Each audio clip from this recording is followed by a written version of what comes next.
Hello, everybody. Welcome to our Spriestersbach lecture tonight with Oliver Lee Jackson. My name is Kimberly Datchik, and I'm the Curator of Learning and Engagement here at the Stanley Museum of Art. Please join me before we get started for a moment of reflection while I read the University of Iowa's Acknowledgement of Land and Sovereignty.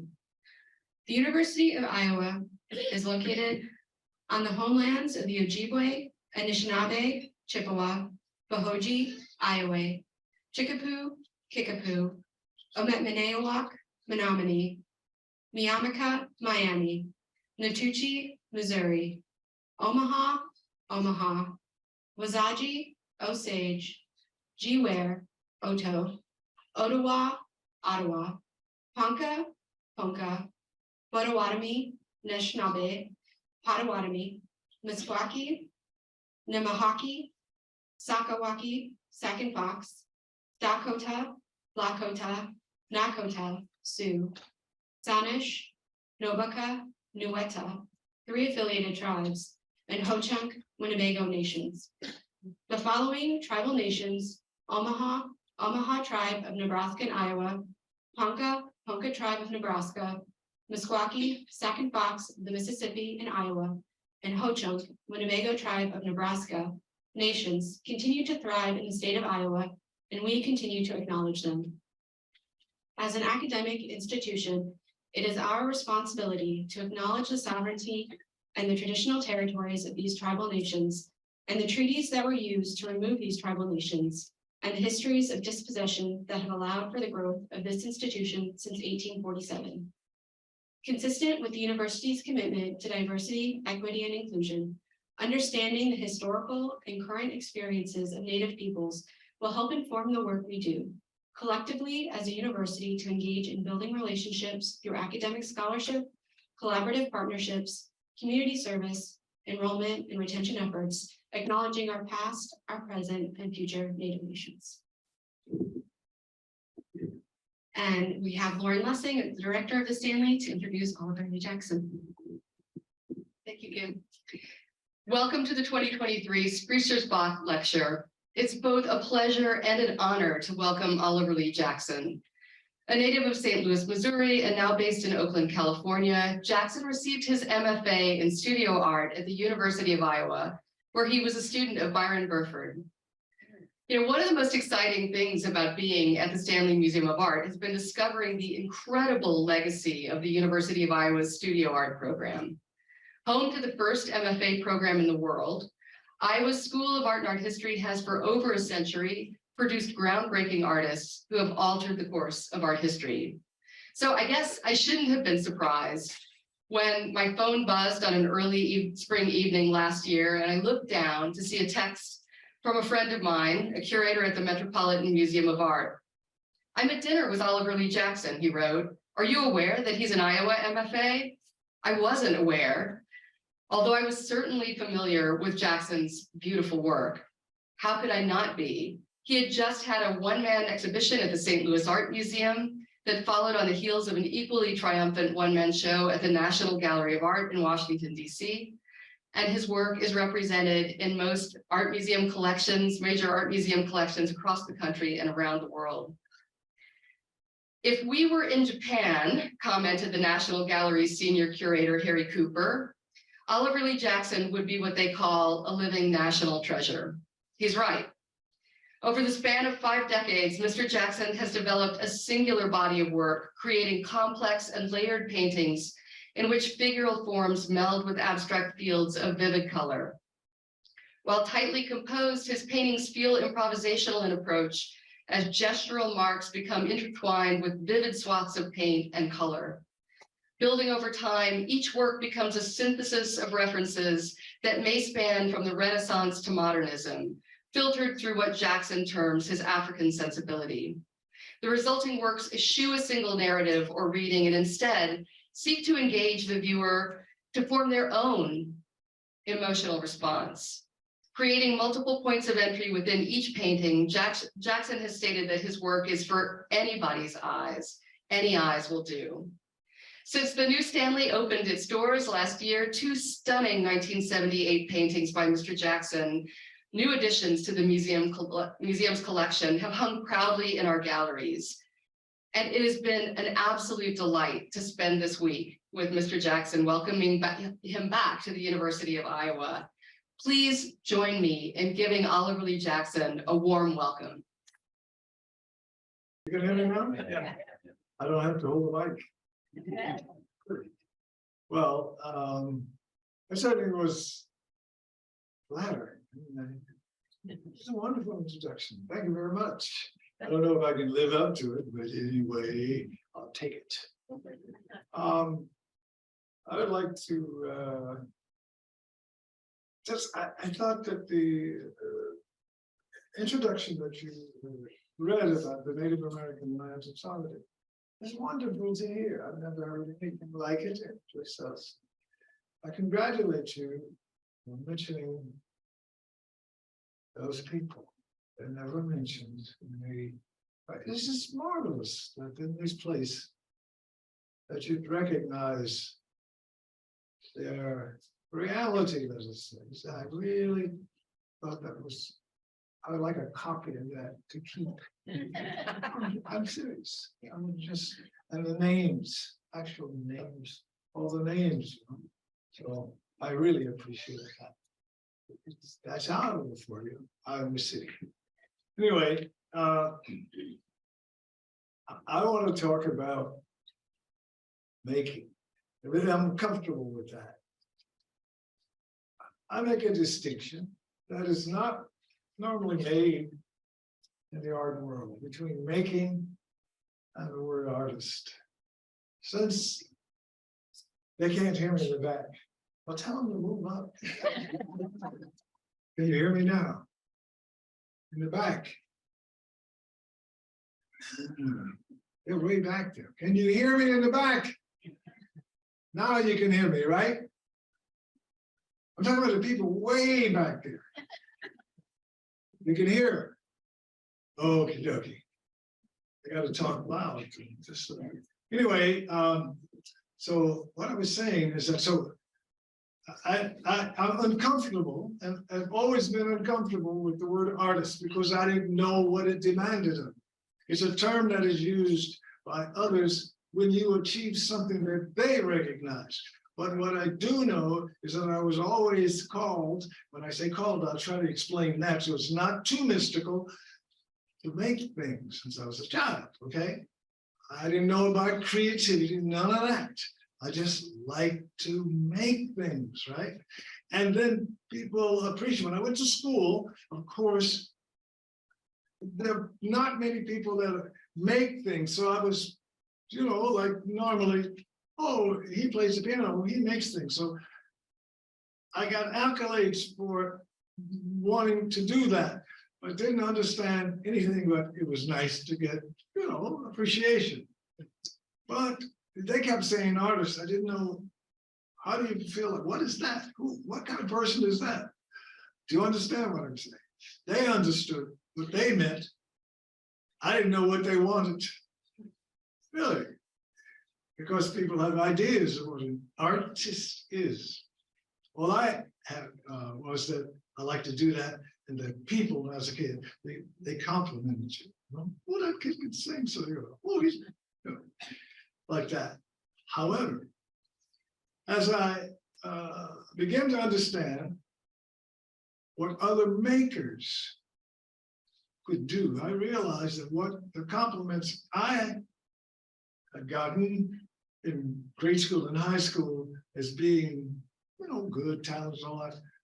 Not when I went to the museum and saw makers who had accomplished extraordinary things. I realized that I did not understand what I was doing well. What I had a capacity of some kind, an attracted to making process, but the depth of it, I didn't understand. I had strong feelings to do it, but not understanding the range and the possibilities until I saw those makers who had accomplished very unique visions and made beautiful things.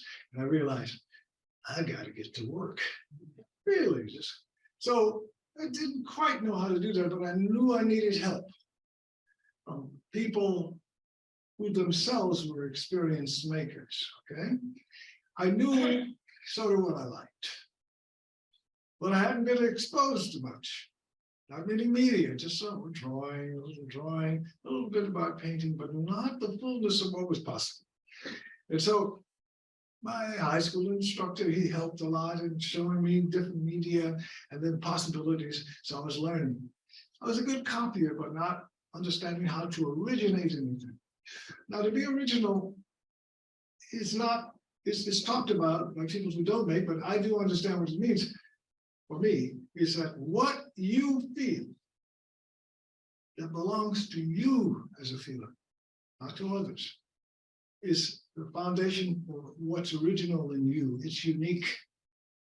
It's not like feeling in another, even though sadness is a generality. The sadness in you is unique, comes through you. And if you can express that objectively, it adds for those who themselves know sadness to fulfill the largeness of what sadness can be for each individual in the room. You understand what I mean? Oh, do you understand what I mean when I say that? I'm using it as an example. So I was discovering how to express how I felt. Now I was going to objectify it. A feeling is not an image. But I wanted to make objective images, the source of which would be the feeling. So I had to begin to understand a great deal about what is an image.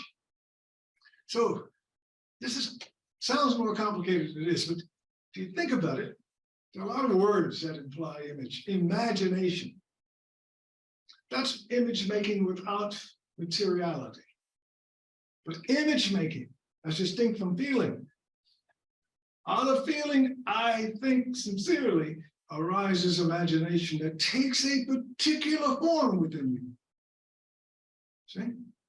And the beginning of seeking images that suit the feeling, and that is work. Since the feeling is content to be a feeling, but something you want to communicate, but not talk. It is not stories. Somehow you want to communicate. That's why you make it objective. That's why you make it in the world. The feeling is in here. And when you try to express feeling verbally, it's limited. When you try to express it musically, it's limited. All the arts are a way of communicating to others, but in a very different way. Visually is one way of clear communication, limited. It doesn't cover what music can do. Oh, that's interesting. It's just interesting. But for me, I was beginning to understand what I had to do to be an insider. All I mean by that is to be able to understand what is possible. For instance, in making a painting, there's a word, but it's canvas. There's paint, there's brushes, and there's me. What is that relationship? For me, everybody knows that those are the tools, but how do you become intimate with them?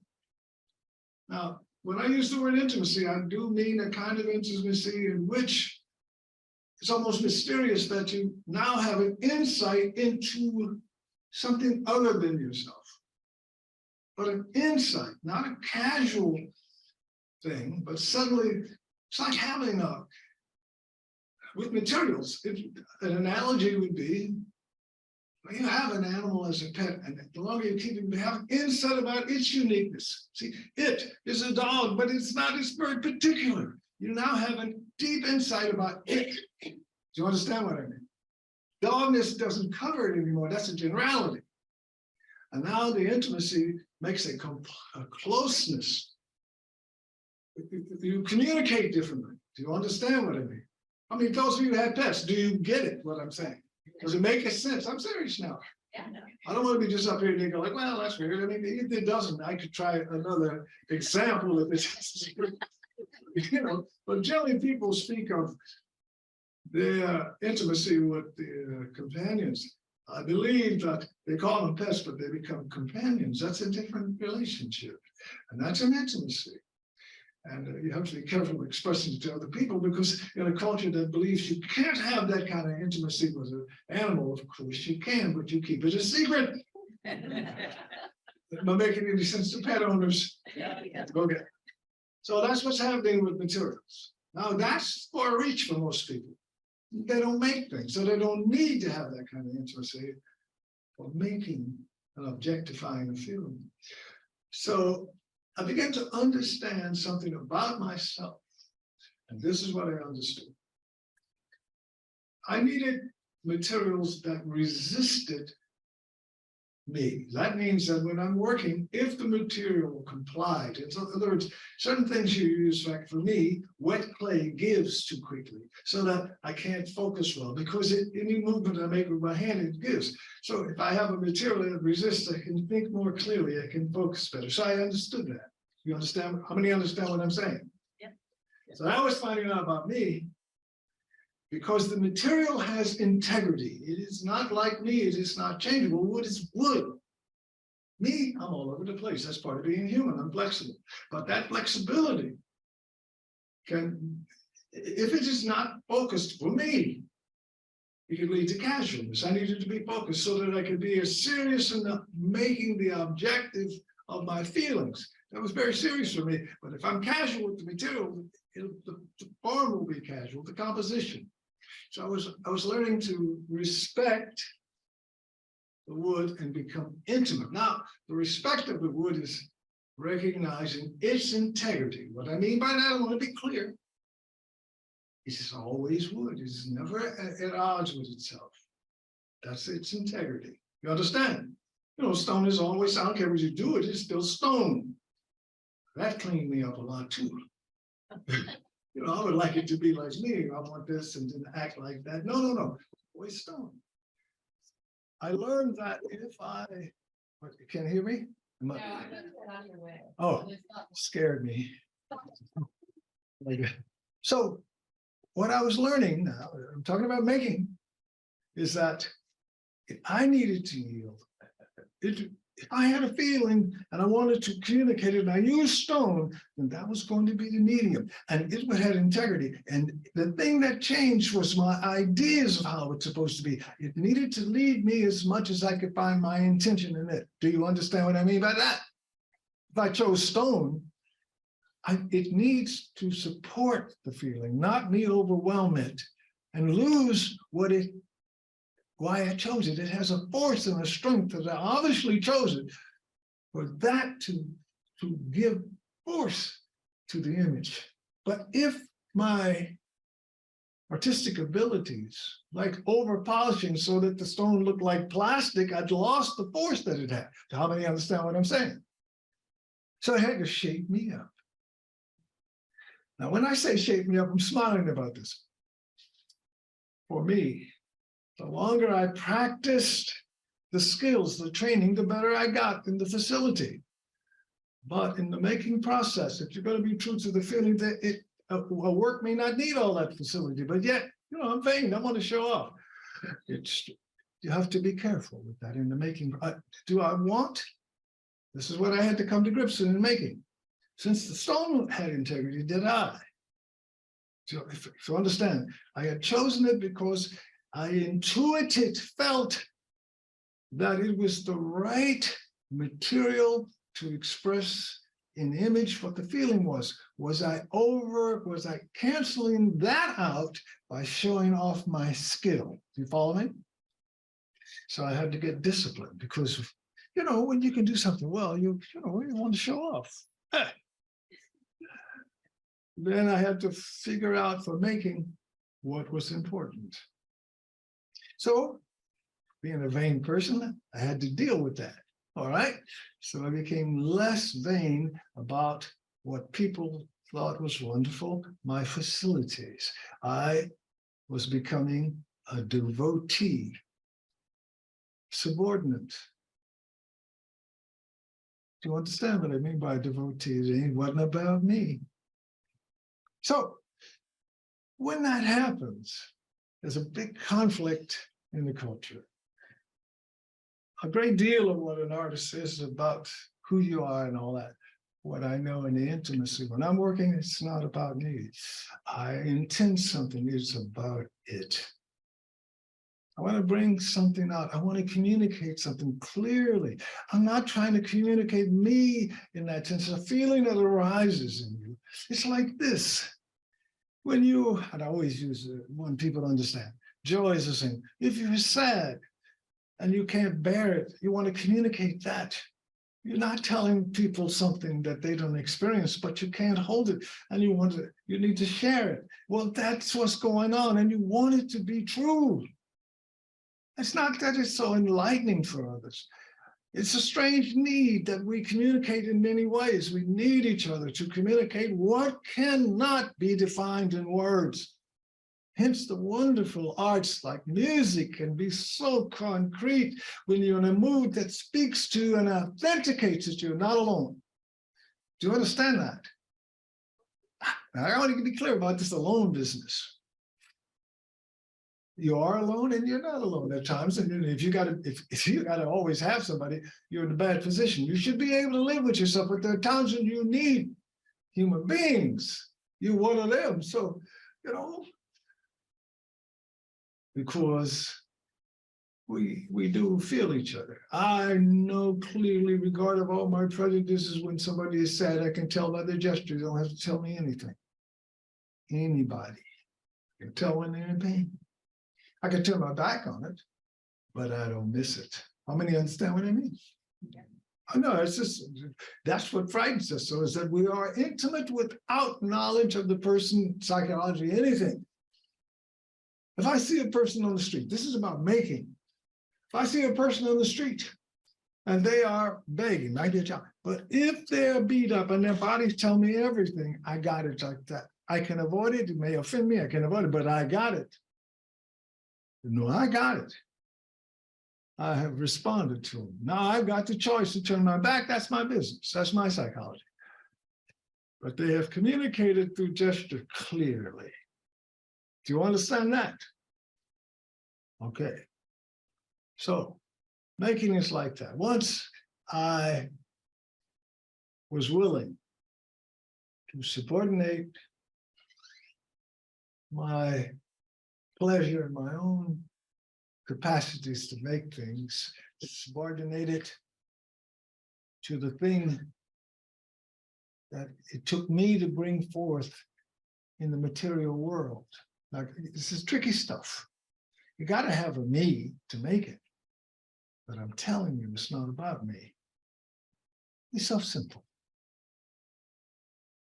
If you never meet me and you see the work and you and the work have an experience, that ain't me. This is me. I'm here.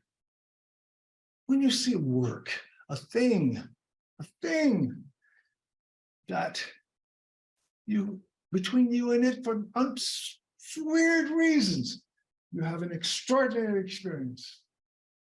Certainly ain't the artist that you're having an experience with. Do you understand that? And that's what makes people nervous, that you have the capacity with something that is supposedly inorganic, not alive, and it does this to you in an experience that's not a painting. It's the result of one of those things. How does that happen? It is wonderful, and it's a mystery too. I don't quite know how it happens. Do you understand what I'm saying? But in a culture that keeps trying to peel it back, you don't need to, it's yours. It's wonderful that this object somebody made 500 years ago can still make you feel full and grasp something of sadness or joy. Think about that. Not anybody between you and the experience. No explanations, no art history, but simply something that from a made thing is able to give you an experience that may last all your life for you and changes you in ways that you can't calculate, but it does. In other words, you don't know how it does it. You're understanding me. They call that art. I don't call that art. The reason is art, the concept of art changes all the time. People are always saying what it is, what it ain't, this is art, that ain't. What you can know about a thing, a tree, a garden that if you are moved by it, you and it have some intimacy, something's going on. Do you understand? Be careful in things that are made that are like in museums, that you don't need translators. If you want to know the historical things, great. But if you want to engage, just don't have fear of being able to experience deeply. Don't be afraid of what happens to you. It's not a bear, it ain't going to eat you. No, seriously, people get, oh, I can't stand it. Yes, you can. Come on, they go jump out and get you. Your paintings don't do that. But you have to have confidence in being able to have experiences that are so powerful for you that they're worth digesting, because something's going on that is extremely useful to you. It tells you something about your capacities to engage in the unseen that's more palpable for your reality than the seen. Now, if I'm trying, let me see if I can explain that clearly. I've had in my little life living certain places, certain trees. When I was, I mean this seriously, that tree, not all the trees, many trees, but somehow that gave me comfort. Anybody? You know, has anyone had an experience with a tree or something like that, that when you're with that tree, there's a feeling, that was the one. You go to a picnic, you pick some spots, you go like, not that spot. That's what's going on. That's what's going on. And it's wonderful. But it can make you fearful because it doesn't explain itself. It appears irrational. So what? What is rationality? What is rationality all about? Good in mathematics. But if you want to have a picnic, you pick a spot, you can feel it. How many have ever done that? You're like, nah, not here. You know, there's this thing going on again. You know, it happens like that. Now, something's going on. That's experiencing. Very mysterious thing. So here I am making these things. And once I understood that I was a servant, I serve it. Now, see, you don't get a lot of accolades for that. You get an accolade for being an artist. Artists don't serve. They're geniuses and all that, but I'm telling you this, and I mean it. The making process made me understand what my relationship truly was. In the studio, there's no praise. I'm alone. It's me and what I want to initiate. I mean, I want to initiate it, but I choose material, and I must find a relationship with me and the material. If I try to dominate, it's all about me. And my communication is all about me. But when I'm a devotee, something is coming forth. Dare I say, it's like, you have to be careful with this one. It's like a child being born. What's coming forth is coming forth. Are you willing to let it come forth? We don't want to get into politics about abortion, all that. Just the willingness to let it come forth. You become a devotee to what? Burden. Do you understand? You know, not the concept, no, the actuality. Not knowing faith in something's weird.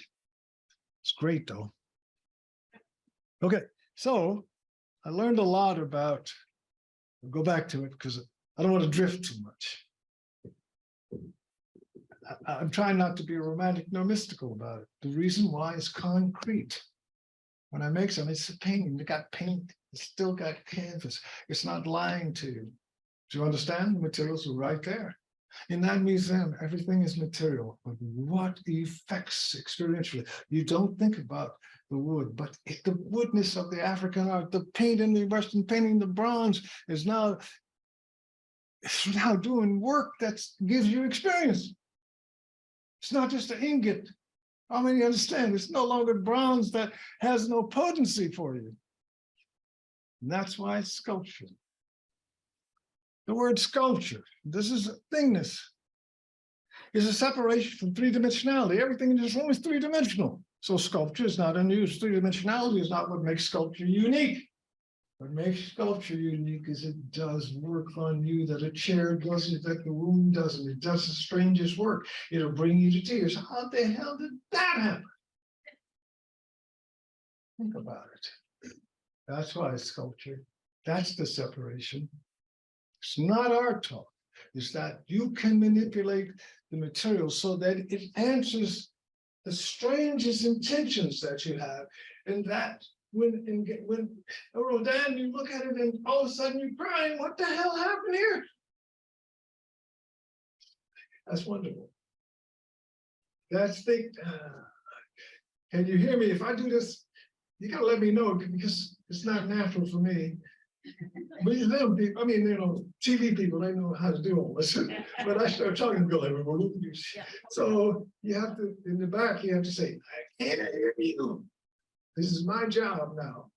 They brought me here to do this. I want to get my money and I want to do it right. I want you to hear me.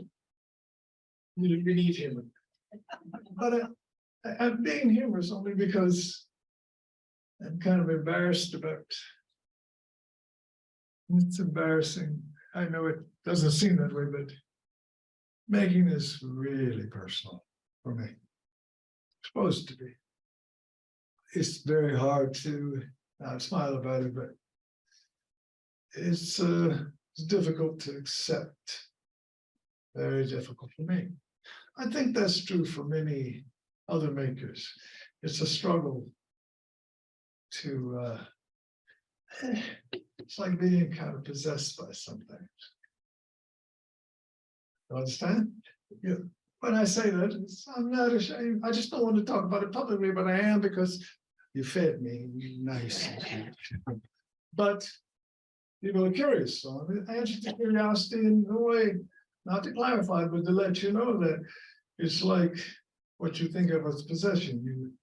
It's like you're compelled.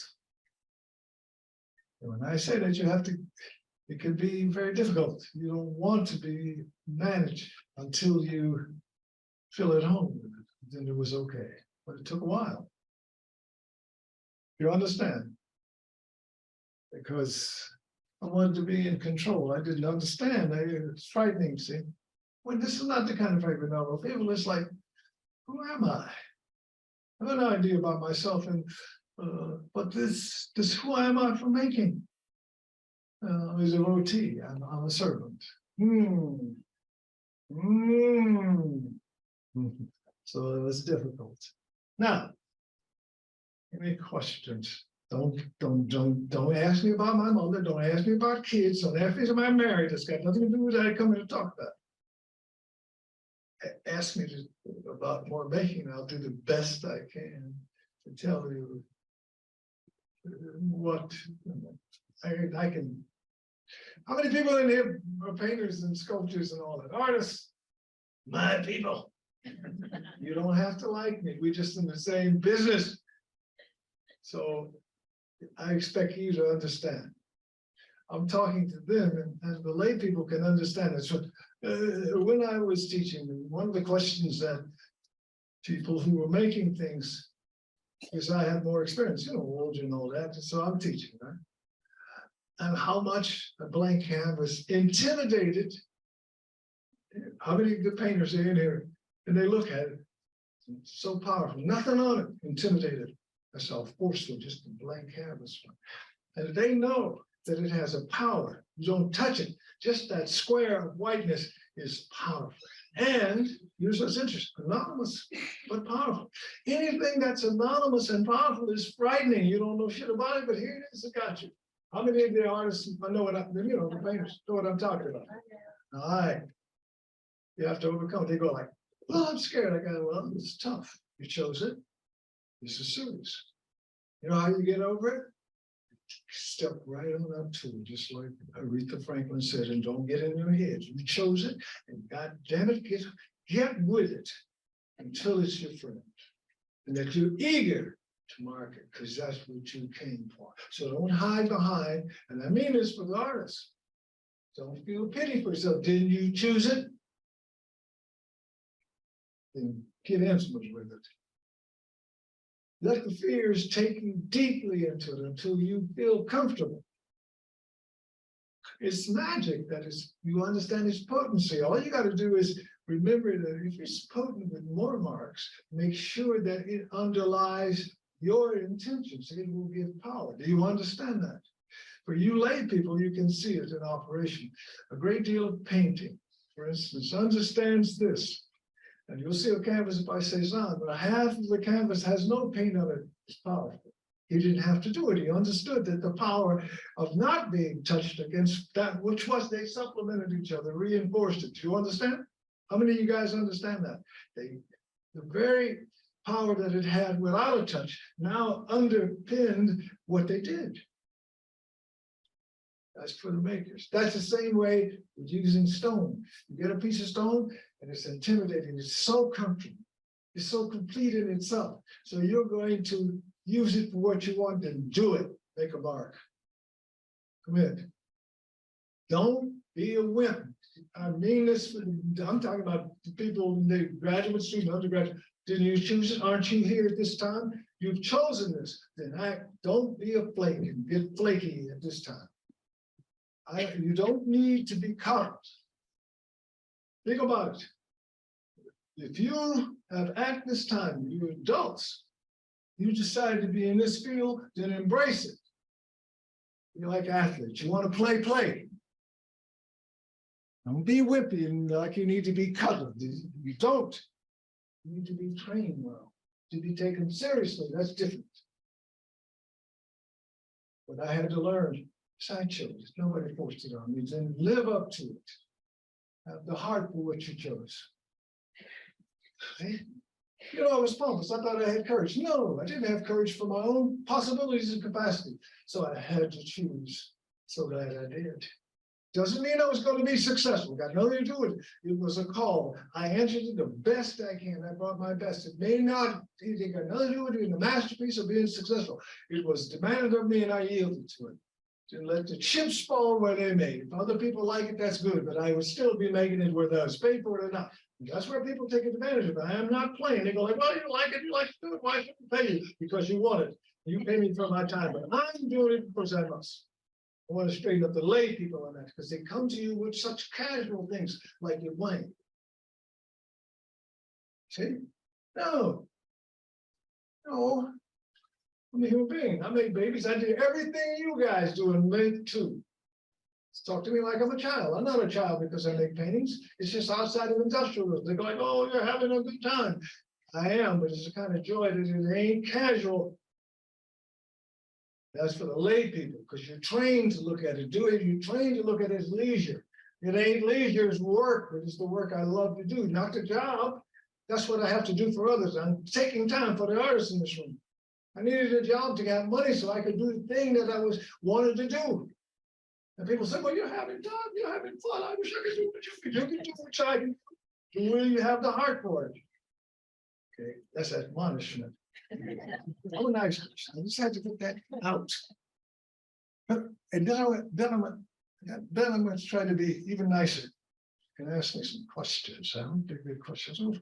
But anyway, making is if I could be a stronger maker, as devoted a maker is what we call nature. It's something. Look at nature, what we call nature, a tree, you know, how to make another tree, the whole process.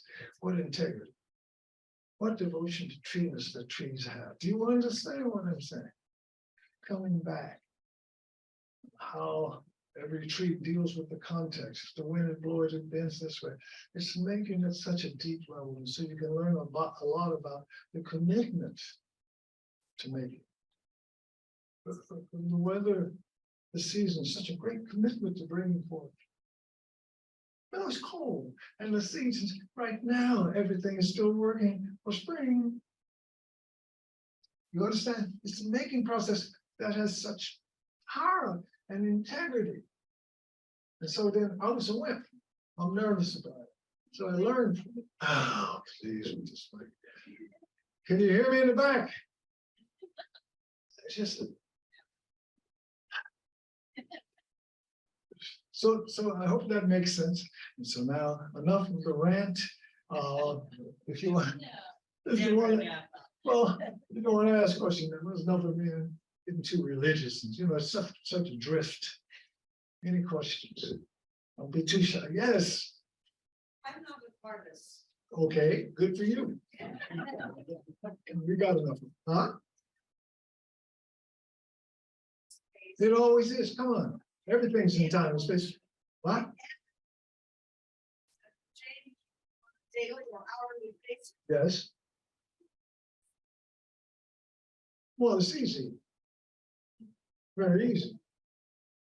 You are devoted to it, not yourself, and you pay attention to when you have found the work to be at its peak and the next mark diminishes this peak, then you move past, finish it. That's how you learn. See, it's so simple, it is, but you really have to pay attention to it. See, so this is a hard thing to learn. It's one of the most difficult things for me to learn. See, when I whistled things out, I thought, how does Rembrandt know it's finished?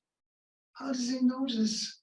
Do you understand? From the first mark, this is complete. I didn't know how to do it. Struggle with it. Right? What I wasn't paying attention to is you have a feeling, and when it comes back, see the ding. Okay, that's the feeling. It's not an image, not ding. Well, the image has got to give that same sound, like ding, the experience. See, ding, ding, it's finished. The thing out here that you made. Do you how many understand what I mean? Yeah. So then, if I'm into myself, I like pink, so I add more pink than is needed. Already said ding. Now the pink will diminish the ding. All of a sudden, I'm losing it again. Do you understand? And that's what I had to learn.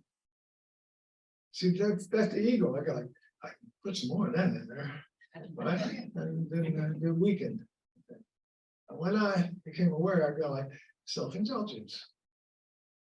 Very difficult. When you have skills and you know you have skills, you know you can make beautiful things, but are they useful? Now, for women, it's like dressing. This is too much. It's so simple. People do it. They go like, yeah, they put that on. I do that. I go, yeah. Then you put something else on, you go like, oh, shit. Then you put something else on, you go like, no, it's too much. Do you understand that? Yeah. That's it. You're aware. The reason you're so aware, you know how you want to present yourself. So then you put on too much, you go, That's why teenagers overstep. They ain't got it yet. They put on so much. The women's be up there. The men, they must have go in. So they get it. They begin to get it. So that answers the question. You understand? When you take the power away, you must pay attention. Did you really mean? See, I keep laughing about this. Do I really mean for it to be what it can be? Or is it about me? That's what I mean by devotee. I want to say this again. One of the things about this work that's in the museum, they didn't know me. I'm so glad. The work between them is, they go like, gotta have this. I go like, oh, whatever was going on between that work and them, it's the work of the work. Heidegger says it, the work of the work. Weird statement. Am I making any sense to you guys? I'm serious, it's very important to me. I'm grinning and shit, but I'm really trying to make sense. You understand? That somebody chooses you not because they like the way you look, but the work that you did something. So then they want to know something. Who's the guy who did it? You want another one of those? You got to get me. But it's that got you, not me. I know it sounds weird. It took me to make one of those, but it ain't me. Doesn't that make sense to you? It should. For all the works that you don't know names of the persons that still move you, it proves the point. There are works that have no name, you don't know who they are, and they move us deeply.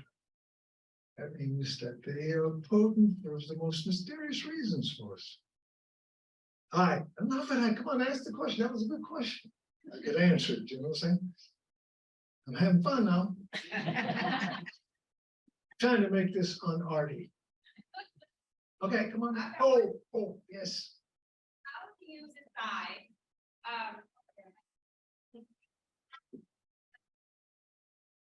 How do you decide which media you use for each It's piece? a feeling. really is. That's what's so weird. I'm telling you, it's the way it operates. If you're comfortable, like remember I said, I learned a lot about me. I've made pieces in clay, but it bothers me. I can't focus if it's wet. I'm thinking making. But if I make the slides move, the clay moves, and I want need some resistance so I can focus more. Do you understand? It yields too quickly. So here's a person that myself, I can slip, move fast. I don't need to be moving fast. I don't need to be glib. I need to be settled down so I can focus. And so that material, one time I got like, nah, I stay too scattered. The moment I choose the word that resist, then I can grasp how to sort out feeling and material. But when I choose a material, it's like feeling that the uniqueness of the material somehow suits the objectification of the feeling. Do you understand? This is really personal. I mean, when I say personal, I just it's private. I'm used to, but anyway, sometimes I want to make something. I don't know what it is I start doodling, but I know that I want to have a pencil in my hand and on paper. I can doodle a thing, but it's just a feeling that somehow that it'll come, something will come forth. I ain't got much fun, and then all of a sudden something starts happening, but I know the material that I wanted to be a pencil. Sometimes ink, just to take it and move it. Got it? It's a feeling. You got it? That the material and me acting. It's for lay people it's weird because it is weird for me. I don't need to examine it. It works for me. You don't need to over psychology. It doesn't matter. It's that you can do it. It's accessible. You understand what I'm saying? It ain't vague. Too much talk. I can see it in others. They're athletes, they're called just like a horse, a racehorse. You can't, he's made for running. You want to hurt a racehorse, don't let it run. Do you understand? The racehorse would probably go crazy. Think about it. It's like running. Well, that is a capacity that needs to be expressed. It's being. That's why I'm using it. Kind of that's what happens to people who, I told you, I had frustrations I didn't understand because I wasn't making anything. The minute I make something, they go away. Certain frustration. So it took me a while to understand that. I just needed to be doing something. Do you understand? That's how I knew it. Okay, that was a good question. You know me, you don't need to ask no question. Well, I'm just kidding, you're my friend. Just kidding. No, Is somebody else? yeah, it is. Yes. Yes. Hi. Hi. Could you, well, I guess the question is, how do you grapple with doubt in your studio? Hell yeah, doubt is part of living. I go ahead anyway. I go ahead anyway. Doubt, so what? Doubt ain't supposed to stop nothing. Makes you aware. See, things break down. Things don't always go smooth. You be going like this, you're working. Okay, you're nervous, I know. So you be working and A is to B and then B is 17 and it's all going. Then all of a sudden you don't know. Dude, you go like, I don't know what to do. That's how you feel.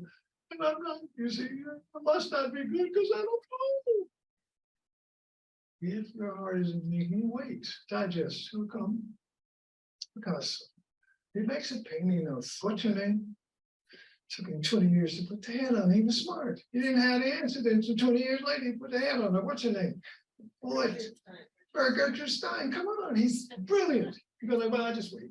20 years. I think it was close to 20 years. May not be that much. Do you understand what I'm saying? Hell of a doubt. Go and do something else. That one, let it digest. You understand? Don't follow what we say how it should be. Let you begin to know it's still alive, people. And you don't feel confident. I don't know what to do, but it's not dead as a word. Wait, it'll come every time. Problem solving is different. Breaks down just like any other problem. It's just different set of relationships. You got to and then you get to a place where I don't know how to harmonize this. Is this really true? Am I really on the right track? Oh, that's just mental thing. See it when you walk in the studio, does it still grab you? Got it? Does that make sense? You work. Okay, so that's all I can tell. I have doubts too. I always laugh at them. I'm being serious. Reason is, if what I'm doing is really meaningful to me, I just wait. Because I'm not letting it go. But I don't know what to do, but I ain't letting it go. This is true. Let me give you an example. I made a painting. It took me a year to complete it. I had it completed, let's say 70, maybe 80%. Didn't know how to complete it. It took a year. When it came, when I got it, I figured, boy, you really done. It was so simple. But it was like one night I got, and I had to laugh. I said, well, I'm glad I waited because it was vital. It was still vital. So that's why I could wait a year. Is that making sense to you? Yes.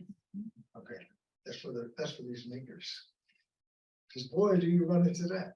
See, everybody says how great you are. Not the painting. Not the painting. I never been people say, well, you're wonderful, you're genius. The painting.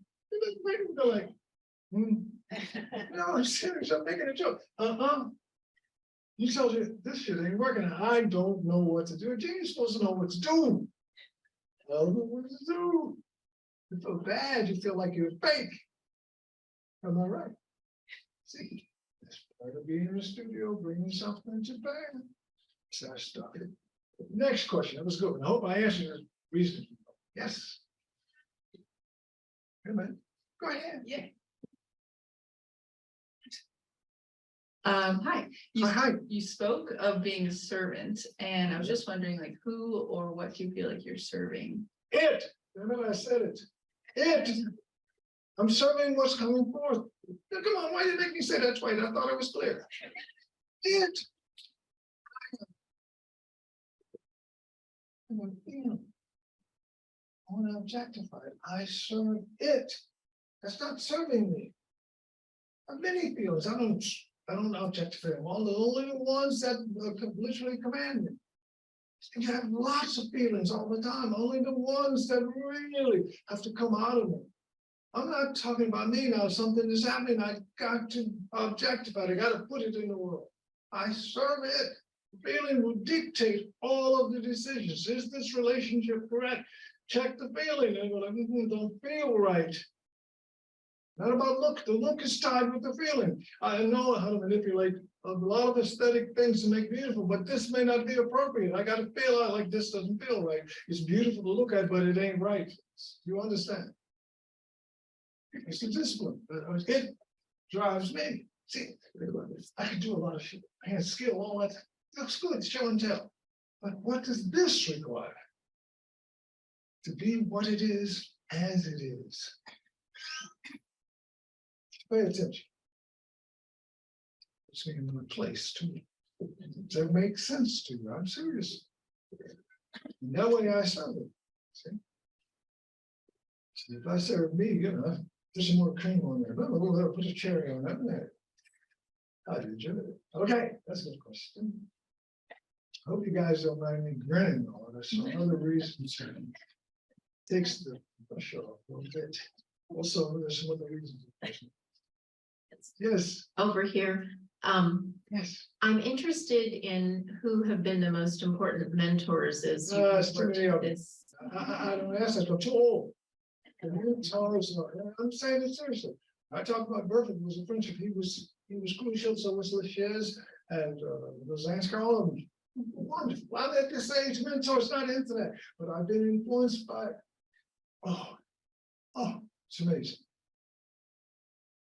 But I'm not beholden to them. I have trained people. They're not beholden to me. They make themselves artists. But I needed musicians train musicians. And they train. Artists train artists, but they don't make them. You make yourself, you have to choose yourself. You have to do, that's your work. We give a graduate student to a studio and we don't want to talk to them, leave them alone to see if they can make themselves. Out of themselves, they have to choose it. No help here. I give them my best to open up what the possibilities are, but their uniqueness, they have to choose it. That makes them. You know, one thing you should be proud of, no matter what the school, I don't care how many degrees you want to own yourself, is you make yourself. You come to us because we have experience. You're like, try this.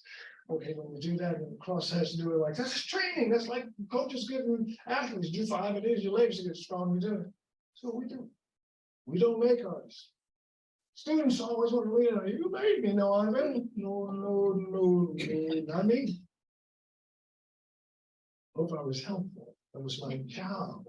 My job was to train, not to have an entourage of Jacksons. One is enough. I'm serious. So their influences are, you have to understand what I'm really saying, because people ask that damn question, that shit, I'm 88 years old, that's their mentors. Yes. Don't ask that question, the question that I ask you, like, your mothers and fathers don't shape you, you shape yourself, you use what you want. You have to make yourself. It's hard work too, but you always mess up, make yourself this way, then you have to make it just a change. You know, you're always making yourself. Anyway, that's enough of that. I think You we have understand time. what I was saying, and why I was resentful for this question, not you personally, just hear that damn question so much.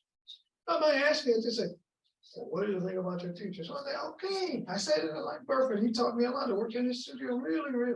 Oh, he exposed me to caustic and brushes. I mean, really inside track how to use materials and what they would do. He had experience. But Burford don't work like I don't work like Burford. I had to make work out my own shit. But he was, I don't know, so simple. All the musicians I know, they go to another musician to learn how to use the instrument. They're not to express their own thing, just oh shit. Well, I know it, but see, what I'm saying is, I don't know that. I don't even know that I'm doing that. I mean, you have to tell, I'm glad you did that. The reason I said oh shit is I keep doing that. Not really, it's kind of, but I thought I'm saying something important and nobody heard it. We heard it. But the people back there. And they are really nice people. They don't say anything like, oh, you know, we got the cheap seats, so we're not supposed to hear much. But what I was getting at is the people who make and the lay people, give them room. Don't lay people you love the arts, just make a way for them. Make sure they have spaces in the back and to get studios. Start out that you it's the real simple things that you can help is understand. Don't coddle us. Live in the real world, but our needs are different. And if you want what we offer, it's this simple. The musician friends I knew in New York, they had to find apartments where people were not angry because they made noise. I mean, somebody's got to be tolerant, so you understand what I mean? That's it. So you could go in certain communities in Europe and they got a musician, well, okay, it's okay, we were okay with it. So that's the tolerance you want. You want a great musician, you give him some space where he can become what it is you want. That's the thing for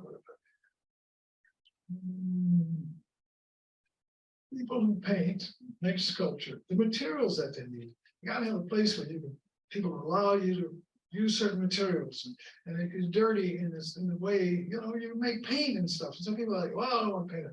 Somebody's got to do something to make it possible. Do you understand what I'm saying?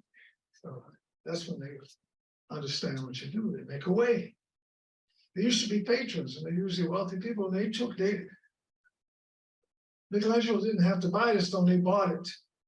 Artists now, they have to buy it. So again, they don't have the money for that, they have to work. If you want to be a patron, then be careful. This is extremely expensive.